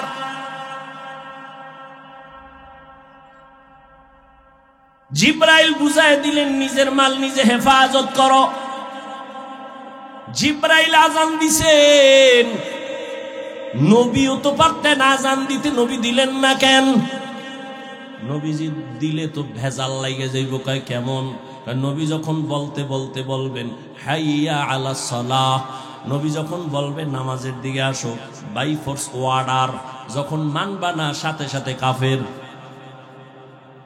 এই জন্য আল্লাহ নবীর দিয়ে অর্ডার দেওয়ায় নাই, জিব্রাইল আজান দাও। নবীর জবানে বললে তো এটা বাই ফোর্স ওয়ার্ডার হয়ে যাবে, নবীর ওয়ার্ডার না মানলে সে কাফের হয়ে যাবে। জিব্রাইল দিয়ে বলাইলেন, মুয়াজ্জিন দিয়ে বলাইলেন, এরপর যদি তুমি না যাও অন্তত কাফের হবা না, ফাসিক হয়ে যাওয়া। আল্লাহ কুফরি থেকে উম্মতের বাঁচায় দিলেন নবীর মাধ্যমে। আজান নবী দেন নাই, এবার নামাজের ইমামতি রহমতের নবী করলেন। সব নবী রসুল, রসুলের পেছনে নবী আমার ইমাম। ওখান থেকে আল্লাহ নবীরে ইমামুল মুরসালিন বানায় দিলেন। এবার এখান থেকে রহমতের নবী উপরে রওয়ানা। রহমতের নবী বরাকে উঠলেন, এক টানে 500 বছরের পথ পেরিয়ে প্রথম আসমানে গিয়া দেখে আসমানের মধ্যে 2টা দরওয়াজা লাগানো, জমরাত ইয়াকুত পাথরের দরওয়াজা। দোনোটা দরওয়াজায় তালা লাগানো, নূরের তৈরি তালা, ভেতরে দারোয়ান। জিব্রাইল কয় দরজা খোল, ভেতরের দারোয়ান কয় মান আনতা, কে তুমি? বলে আনা জিব্রাইল, আমি জিব্রাইল। অমাম্মা, তোমার সাথে কে? বলে হুয়া মুহাম্মদ সাল্লাল্লাহু আলাইহি। জিব্রাইল তুমি আসছো নবীরে নিয়া, অর্ডার আনছনি? হ্যাঁ অর্ডার আছে। তালা খুইলা দাও। আমি তো ভিতরে, তালা তো বাইরে। এবার কেমনে খুলবো? বলে তালার চাবি হলো ইসমে আজম বিসমিল্লাহ। রহমতের নবী বলেন আমি বিসমিল্লাহ বলে তালায় স্পর্শ করলাম, দোনো দরজার তালা খুলে গেল। আসমানের ভেতরে ঢুকলাম।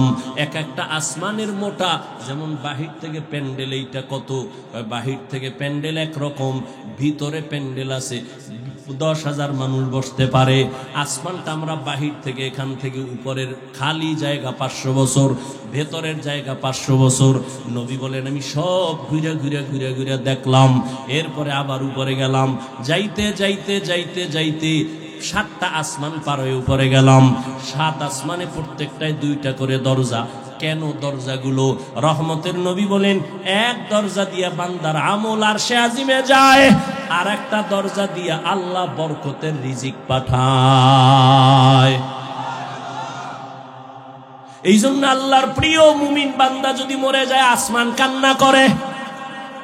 নবী বলেন আমি উঠতে উঠতে একেবারে 7ম আসমান পেরিয়ে উপরে গিয়া দেখি নূরের একটা কাবা, বাইতুল মামুর। 70,000 ফেরেশতারা তওয়াফ করে।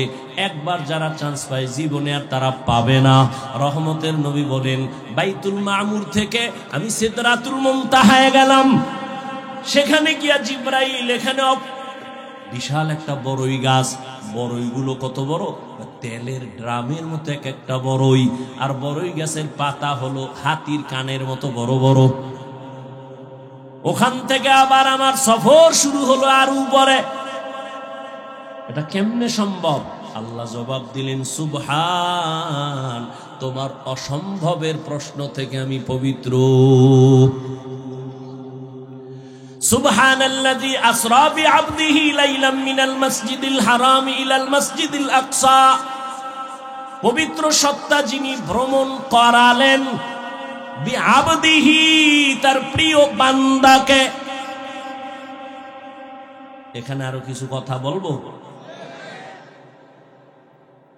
আল্লাহ তাআলা কোরআনের ভেতরে আমার নবীজির কোথাও নাম নেন নাই, অন্য নবীর নাম নিলেন ইয়া নূহ ওয়া নাদাইনাহু ইয়া ইব্রাহিম। মূসা নবীর নাম নিলেন ওয়া মা তিলকা বিয়ামিনিকা ইয়া মূসা। ইসমাইল নবীর নাম নিলেন, ইব্রাহিমের নাম নিলেন, নূহের নাম নিলেন, দাউদের নাম নিলেন, সুলাইমানের নাম নিলেন। কিন্তু আমার নবীর নাম আল্লাহ কোরআনে কোথাও নাম ধরে ডাকেন নাই, বরং নবীর এমন এমন দামি উপাধি ধরে ডাকছেন যেগুলো বুঝার জন্য ব্যাখ্যা ছাড়া বুঝে আসে না। এত দামি দামি শব্দ নবীর বেলায় ব্যবহার করছেন উপাধি। ইয়া আইয়ুহাল মুজাম্মিল, ইয়া আইয়ুহাল মুদ্দাসসির, ইয়াসিন, তাহা, হামিম। নবীকে উপাধি দিলেন রাহমাতুল লিল আলামিন, নবীর উপাধি ধরলেন খাতামুন নবিয়্যিন, নবীর উপাধি দিলেন সিরাজাম মুনিরা, বাশীরা ওয়া নাযীরা। নবীরে যদিও নাম ধরে ডাকেন নাই, কিন্তু সৃষ্টির শ্রেষ্ঠ অলংকার যুক্ত শব্দ দিয়া আমার রাসূলকে সম্বোধন করলেন। কিন্তু আশ্চর্য, যেই একটা অলৌকিক মেরাজের ঘটনা আজও ১৫০০ বছর পরে বেঈমান আর নাস্তিকরা মানতে পারে না, সেই অলৌকিক আমার নবীর ঘটনার ক্ষেত্রে আমার নবীকে আল্লাহ রাসূলুহু বলে ডাকলেন না, নবীহি বলে ডাকলেন না, রাহমাতুল লিল আলামিনও বললেন না, খাতামুন নবিয়্যিনও বললেন না। আল্লাহ তাআলা মেরাজের ঘটনার ক্ষেত্রে নবীকে সম্বোধন করলেন বান্দা। আমরাও বান্দা, হিন্দুরাও বান্দা, ইহুদিরাও বান্দা, খ্রিস্টানেরাও আল্লাহর বান্দা, নবীও বান্দা। একটা নরমাল শব্দ মেরাজের বেলায় নবী আল্লাহ বললেন কেন, বান্দা বললেন কেন? এর জবাব 4টা। আল্লাহ নবীর এখানে বান্দা কেন বললেন? এত দুর্বল শব্দ। হিন্দুরাও আল্লাহর বান্দা, ইহুদিরাও আল্লাহর বান্দা, খ্রিস্টানও আল্লাহর বান্দা, আমরাও আল্লাহর বান্দা। নবীরেও বললেন বান্দা। বান্দা বলার 4 কারণের প্রথম কারণ, নবীজি নিজেরে বান্দা বলতে বড় আনন্দিত হন। নবী নিজেরে বান্দা বললে খুব খুশি। এই জন্য মেরাজে যখন গেছে না, যাইতে যাইতে যাইতে যাইতে আরশে আজিমে ঢুকছেন, নবী জুতা খুলবেন, আওয়াজ আসলো, নবী জুতা খুইলেন না। আপনার জুতার ধুলি আরশে আজিম নেওয়ার জন্য পাগল হয়ে আছে। আল্লাহর কাছে গিয়ে বসছেন কাছাকাছি। ফাআওহা ইলা আবদিহি মা আওহা। নবী কি নিয়ে আসছেন? 3 জিনিস নিয়ে আইছে। আত-তাহিয়াতু লিল্লাহ ওয়াস-সালাওয়াত ওয়াত-তাইয়্যিবাত। আল্লাহকে আমিও 3টা দিতে চাই। আসসালামু আলাইকা আইয়ুহান নাবিয়্যু ওয়া রাহমাতুল্লাহ ওয়া বারাকাতুহু। নবীকে আমি একা নিব না। আসসালামু আলাইনা ওয়া আলা ইবাদিল্লাহিস সালিহিন। এবার আল্লাহকে ফেরেশতারা টের পাইছে কিছু কহা, কথা সাক্ষী দাও। ফেরেশতারা সাক্ষী দিলেন, আশহাদু আল্লা ইলাহা ইল্লাল্লাহ। এর দুর্বল শোনানো, আমার নবীর রিসালাতের সাক্ষীও দিয়া দাও। এবার ফেরেশতারা কয়, ওয়া আশহাদু আন্না মুহাম্মাদান। কি কবি? ফেরেশতারা বলো মুহাম্মাদানের পরে কি বলবো? ওয়া রাসূলুহু। কয় না না, বল আবদুহু ওয়া রাসূলুহু। আবদুহু আগে কেন?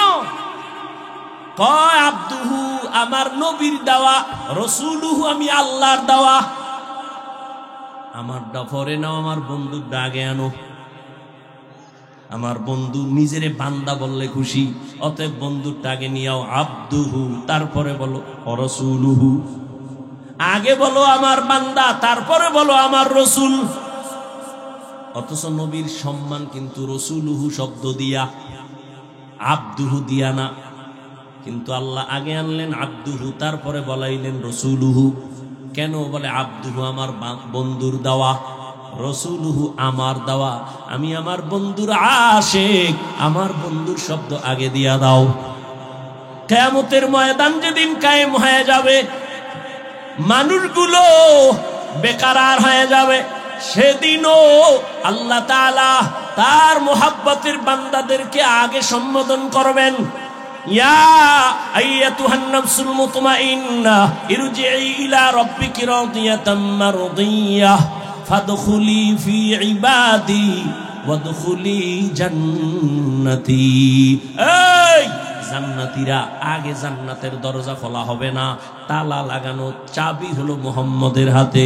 অতএব জান্নাতের দিকে না যাইয়া নূরের তৈরি আরশে আজিমের নিচে আশ্রয় নাও। ওখানে আমার কলিজার বান্দাগুলো বসা, মুতমাইন্নাওয়ালারা ওখানে বসা আছে। আমার প্রিয় বান্দাদের কাতারে ঢুকো, তারপরে জান্নাতে যাও। আগে আমার বান্দাদের মধ্যে ঢুকো, আমার বান্দাদের প্রিয় যারা সেখানে আছে। ইয়া আইয়াতুহান নাফসুল মুতমাইন্নাহ ইরজিই ইলা রাব্বিকি রাদিয়াতাম মারদিয়া ফাদখুলি ফি ইবাদি ওয়াদখুলি জান্নাতি। ভাইরা আমার,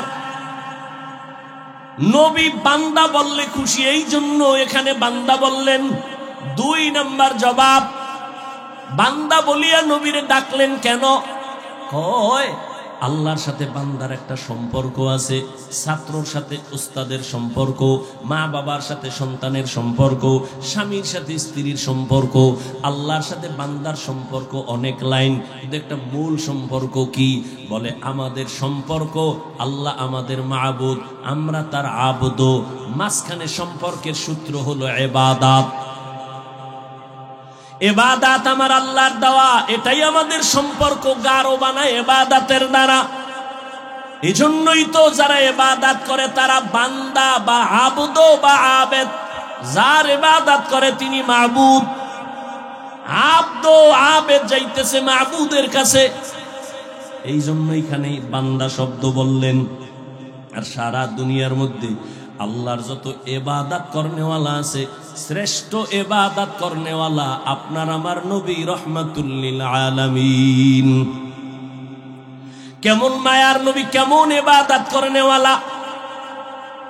আম্মা জান আয়েশা রাদিয়াল্লাহু তাআলা আনহাকে সাহাবায়ে কেরাম একদিন প্রশ্ন করলেন, আম্মা জান নবীজির আশ্চর্য দুই একটা ঘটনা আমাকে শুনান তো। আম্মা জান পাল্টা প্রশ্ন করলেন, নবীজির কোনটা আছে যেটা আশ্চর্য না? রহমতের নবীর এমন কি ঘটনা আছে যেটা আশ্চর্য না? সবই তো আশ্চর্য। তবে শোনো, একটা ঘটনা মাত্র শুনাই, বলবো? আল্লাহ কবুল করেন। আম্মা জান আয়েশা রাদিয়াল্লাহু তাআলা আনহা বলেন, ও পর্দার আড়ালের আম্মা জানেরা, আম্মা জান আয়েশা রাদিয়াল্লাহু আনহা বলেন, আমি একদিন এশার নামাজ পড়ে হুজরায় বসা। এশার নামাজের পরে রহমতের নবী আসলেন। রহমতের নবী আসা মাত্র আমার ঘর আলো হয়ে গেল। নবীরে দেখি মুস্কি হাসতেছেন, আর আমারে কয়, ও হুমায়রা। ইয়া রাসূলুল্লাহ, লাব্বাইক। আজকের রাত্রটা আমার একটু ছুটি দিবেননি? আজকের রাত আমাকে একটু ছুটি দিবেননি? কে কয়? দেখছেন কে কয়? নবী। কারে কয়? আয়েশা রাদিয়াল্লাহু আনহাকে বলেন, আজকের রাত আমার একটু ছুটি দিবেননি? আপনারা চাননি ছুটি? হ্যাঁ, কি এর ছুটি?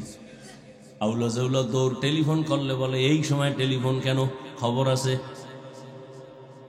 রহমতের নবী, উম্মতের আদর্শ। আম্মা জানকে বলেন, নবী বললেন, ও হুমায়রা, আমাকে আজকের রাতের ছুটি দিবেননি? আম্মাজান কয় ভাবতেছিলাম নবী বোধহয় অন্য কোন বিবির ঘরে হয়তো যাবেন। আমি হাসি দিয়ে বললাম, ইয়া রাসূলুল্লাহ, সব সময় ভয়ে থাকি, আমার বয়স কম, কখন জানি না অজান্তে বেয়াদবি হয়, আপনি আমার কাছে অনুমতি চাইবেন আর আমি বলবো না, এটা কেমনে হয়। আমি মনে মনে ভাবলাম নবী বোধহয় অন্য বিবির ঘরে যাবেন। কিন্তু রাতের গভীর, আমি আয়েশা ঘুমের বাহানা করে শুয়ে পড়লাম, নবী বোধহয় অন্যের ঘরে যাবেন। হঠাৎ করে আমি খেয়াল করে দেখলাম আমি ঘুমের বাহানাই আসি, নবীজিরে দেখতেছি আমার হুজুরার পাশে রহমতের নবী নামাজে দাঁড়ায় গেলেন। মায়ার নবী কারো ঘরে আর গেলেন না, রহমতের নবী নামাজে দাঁড়াইলেন। নামাজে দাঁড়াইয়া একা একা গোপনে কি যেন পড়েন, সূরা কেরাত শুরু করলেন, আলহামদু পড়তেছেন। আমি আয়েশা কান লাগায় শুনতেছি, নবী অঝোর দাঁড়ায় কাঁদতেছেন। কান্না করতে করতে নবীজির দাড়ি মুবারক বেয়ে বেয়ে চোখের পানিগুলো পড়তেছে, নবীর কান্না।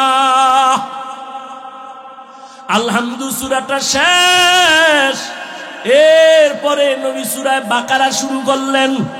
ভাবলাম আমার নবী বোধহয় কয়েক পৃষ্ঠা পইরা রুকুর মধ্যে যাবেন, কিন্তু না, সাহাবারা, আমি আয়েশা খেয়াল করতেছি নবী পুরা সূরা বাকারাই শেষ করে ফেললেন।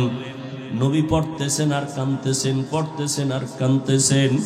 নবীজির কান্নায় বুক ভেসে যায়, দাড়ি ভিজে ভিজে পানি পড়ে বৃষ্টির মতো। ভাবলাম নবী সূরা বাকারাটা শেষ করে রুকুর মধ্যে যাবেন, না, রহমতের নবী পরের সূরাটাও তেলাওয়াত শুরু করলেন।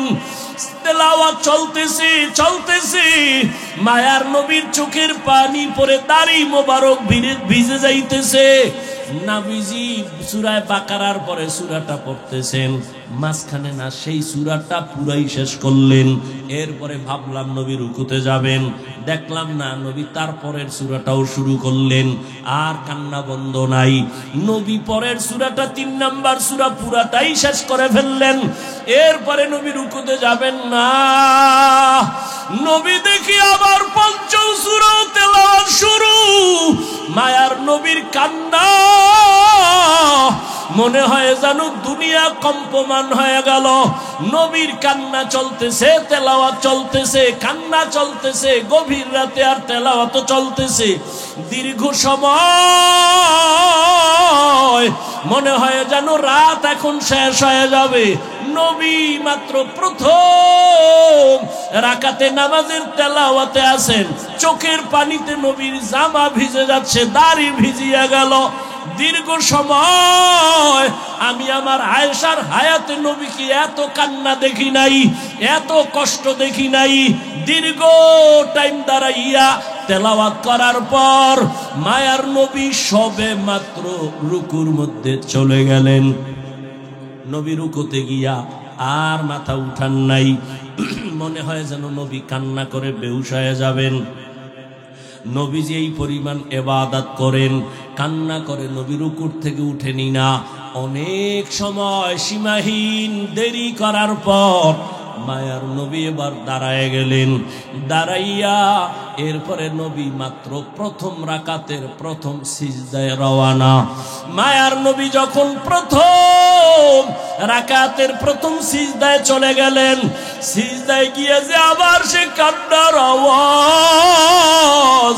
মায়ার নবী কাঁদতেছেন প্রথম সিজদায়, দ্বিতীয় সিজদাও দেন নাই, প্রথম রাকাতের প্রথম সিজদা।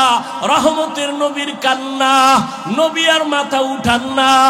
এই পরিমাণ সময় লাগাইয়া সিজদায় গিয়া নবী কাঁদেন। মায়ার নবী বলেন, আচ্ছা আস্তাজিদু ইয়াসজুদু আলা কদামির রহমান।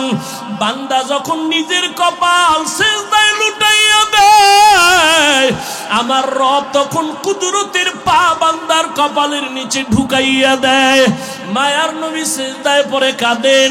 আম্মা জান আয়েশা বলেন, আমি পর্যন্ত বেকারার হয়ে গেলাম, মনে হয় নবীর এই নামাজগুলি জীবনের শেষ, নবীর জীবনের শেষ নামাজ।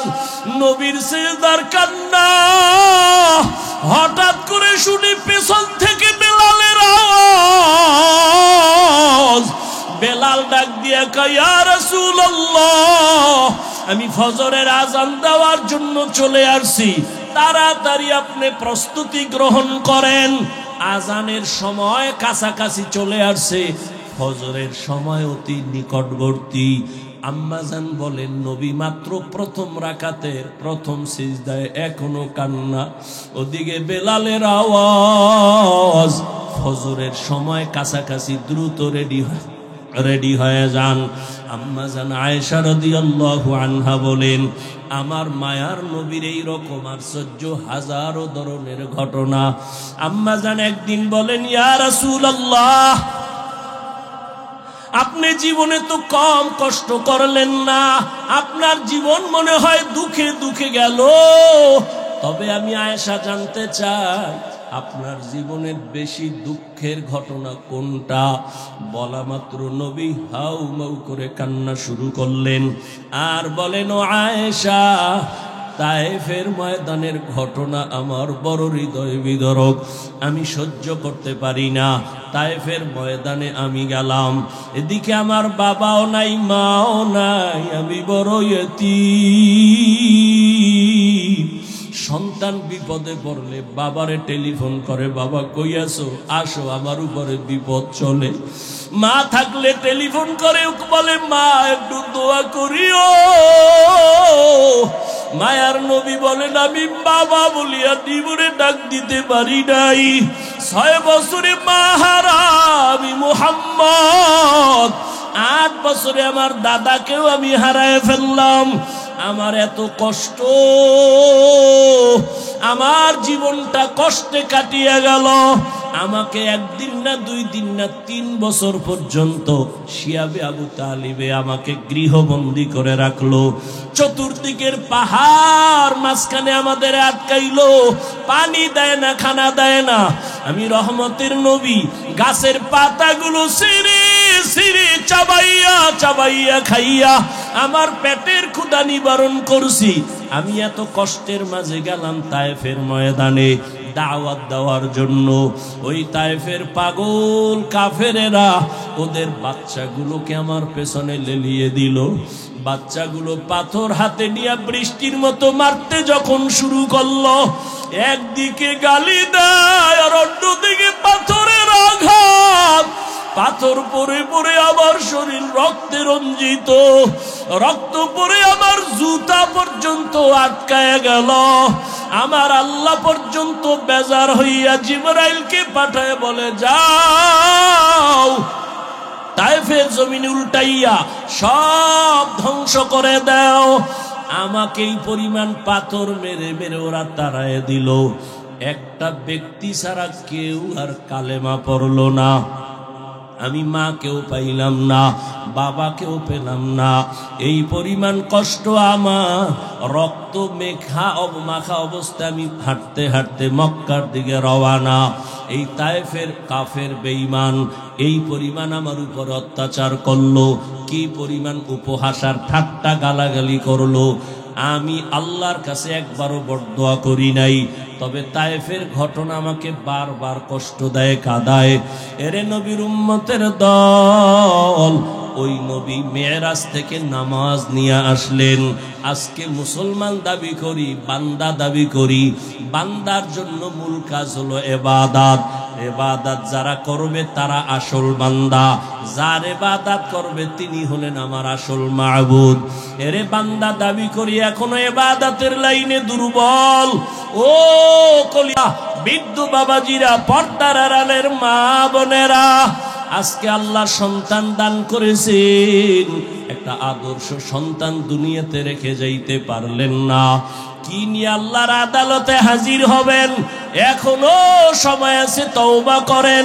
ও যুবক, স্কুলে পড়ো, কলেজে পড়ো, চাকরি করো, ব্যবসা করো, তোমার মতো কত যুবক দাড়িওয়ালা নামাজির অভাব নাই, স্কুলে পড়িয়াও নামাজ বাদ দেয় না, চাকরি করে নামাজ ছাড়ে না, ব্যবসা করে নামাজ ছাড়ে না। বলো বাবা, তুমি কেন নামাজ পড়তে পারো না? জীবনে আর কতদিন এভাবে গুনাহ করবা? আজরাইল ধাক্কা দিলে আর থাকতে পারবা না। এরে পর্দার আড়ালের আম্মা জানেরা, বোনেরা, আপনার মতো কত মা এখনো আছে পর্দা করে, স্বামীর মাল হেফাজত করে, মোবাইলে সময় নষ্ট করে না, আল্লাহর মোহাব্বত নিয়ে স্বামীর মাল হেফাজত করে। আপনি কেন পারবেন না? একটা আদর্শ সন্তানের মা হইয়া কবরে যান।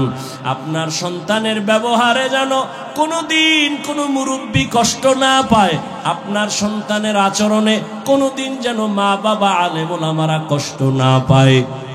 আপনার সন্তান ডাক্তার হবে, তবে বেয়াদবি যেন না করে। আপনার সন্তানকে ইঞ্জিনিয়ার বানাবেন, কোনোদিন যেন খারাপ আচরণ না করে।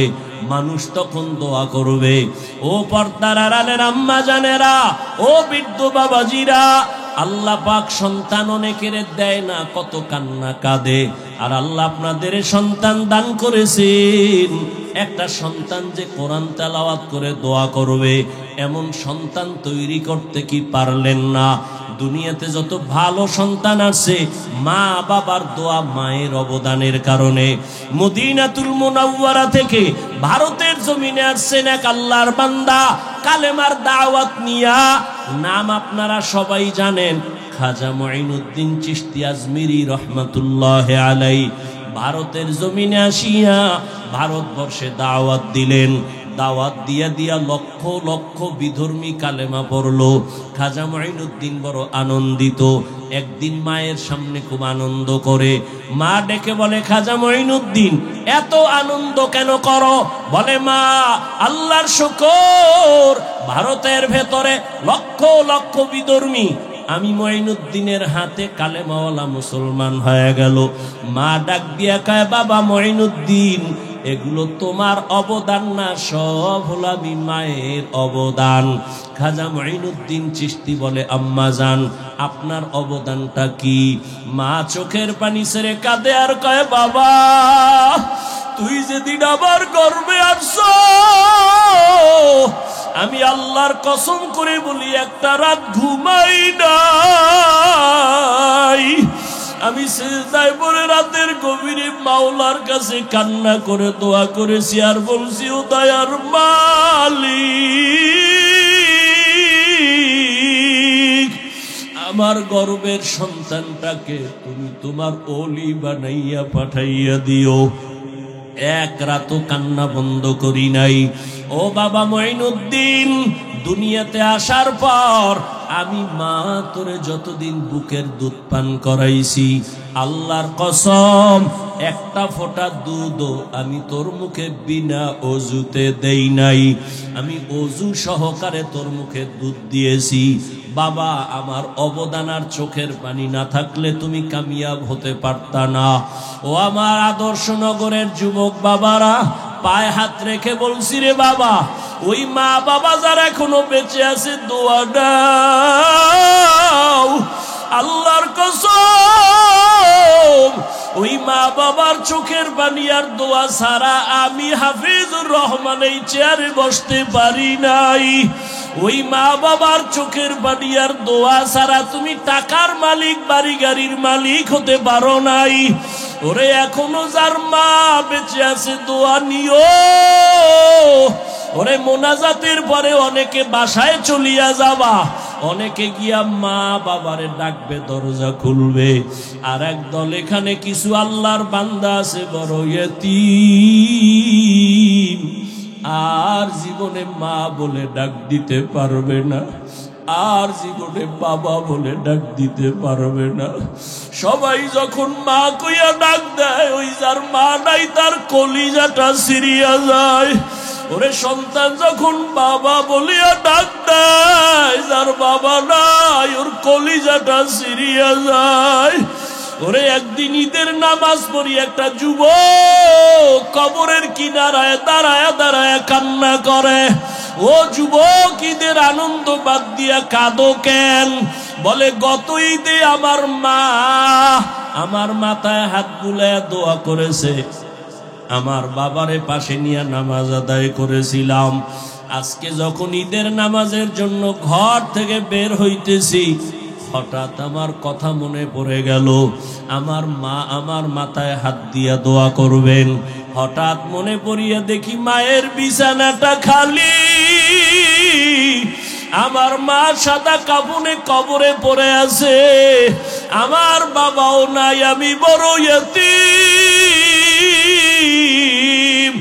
ও মা হারা বাবা হারা, অনেকের মা বাবা ছিল বড় গরিব, কষ্ট করিয়া করিয়া তোমাকে আমাকে মানুষ বানাইছেন। কত বাবা গরিবী হালাতে ছিলেন, বাবার মানে মাঝে মাঝে মনে চাইতো ইলিশ মাছ কিনিয়া খানা খাবে, টাকার অভাবে খেতে পারে নাই। মায়ের মাঝে মাঝে মনে চাইতো আঙ্গুর বেদানা খাবে, টাকা নাই, খেতেও পারে নাই। আজকে তুমি সন্তান, তোমার ঘরে কত মাছ কত ফল, কি লাভ হবে? ওই মা বাবারে আর পাইবা না, আর জীবনে ফল খাওয়াইতেও পারবা না। ওই মা বাবারে যদিও পারবা না, তবে 2 ফোঁটা চোখের পানি পাঠাইয়া দাও রে নিষ্ঠুর। গুনাহের কারণে দিলটা পাথর, চোখে পানি নাই, 2 ফোঁটা চোখের পানি পাঠাইয়া দাও। যদি কান্না না আসে, ডানে বামে দেখো কার চোখে পানি। ওরে কান্নাওয়ালার থেকে দোয়া চাও, কান্নাওয়ালার দোয়া খালি ফেরত যাবে না। ও আমার কলিজার যুবক বাবারা, যাদের মা বাবা এখনো বেঁচে আছে, এই রত্ন হারাইস না রে বাবা। এখনো পারলে ঘরে গিয়া মাকে বলিস, মা মাথায় হাত দিয়া দোয়া করিয়া দাও। তোমার দোয়া সারা জীবনে সফলতা আসবে না। মা, ওয়াজের প্যান্ডেলে কত মানুষের কাঁদতে দেখলাম, আমার কপাল বড় খারাপ, আমার চোখে পানি নাই। গুনাহের কারণে বুঝি আল্লাহ বেজার, তুমিও আমার উপরে বেজার। আজকে তওবা করে আসছি, আর নামাজ ছাড়বো না, দাড়ি কাটবো না, বেপরদায় চলবো না, আর মুরব্বীদের সাথে বেয়াদবি করবো না। মা, তুমি আমার মাথায় হাত দিয়া দোয়া করে দাও। যদি বলতে পারো, দেখবা মায়ের চোখে পানি চলে আসবে। মা ডাক দিয়া বলবে, বাবা আয়। মাথায় হাত দিয়া ডাক দিবে, আরশে আজিমের মালিক, আমার কলিজার সন্তানটাকে তুমি কবুল করে নাও। ওই মা বাবার দোয়া নিতে ভুল করিও না। যদি অন্যায়ভাবে কষ্ট দিয়া থাকো, গোপনে গিয়া ক্ষমা চাইও। শিক্ষকের দোয়া ছাড়া গাইতে পারবা না। কষ্ট দিয়া থাকলে দোয়া নিও ক্ষমা চাইয়া। আলেম ওলামার মনে আঘাত দিয়ে আঘাতে পারবা না। যদি বিরোধিতা অন্যায় করো, বেয়াদবি করো, ক্ষমা চাইও। আসল মানুষ হইয়া কবরে যাও। কত চোখের সামনে আজকে কত আল্লাহর বান্দারা নাই। এই এলাকায় 11 সালে যখন আসছি, আমার ভাই ছিলেন আব্দুল মান্নান সাহেব, দুনিয়া থেকে চলে গেছেন। হাজী মনির সাহেব দুনিয়া থেকে চলে গেছেন। চোখের সামনে তাদের কত অবদান এই মাদ্রাসার পেছনে। আজকে আমি এখানে বয়ান করতেছি, তারা থাকলে কতই না তারা আনন্দ পাইতো। এক এক করে সবাই চলিয়ে গেছে। আগামী বছর বয়ান চলবে, হয়তো আজকে যারা আছি অনেকে আবার বিয়োগ হয়ে যাবে। কোন দিন আমার আজরাইল আসিয়া ডাক দেয়, রে যুবক, বেয়াদবি ক্ষমা চাই। ওরে আজান শুনিয়া মসজিদের দিকে দৌড়াও। ওরে মা বাবা থাকলে দোয়া নিও, মায়ের কষ্ট দিও না, বাবারে কষ্ট দিও না। ওরে মা বাবার কবরের কিনারায় যাইয়া মাঝে মাঝে চোখের পানি ছেড়ে দোয়া করিও, রব্বির হামহুমা কামা রব্বায়ানি সগীরা। মাঝে মাঝে কবরস্থানে গিয়া চোখের পানি সারিও। ওরে আল্লাহর বান্দারা, তওবার নিয়ত করো। নামাজ যেন ছুটিয়া না যায়, জবানের কথায় যেন কেউ কষ্ট পাইয়া বরদোয়া না দেয়। আল্লাহ সবাইকে কবুল করে নেন, তওবাওয়ালা জিন্দেগি আমাদের দান করেন।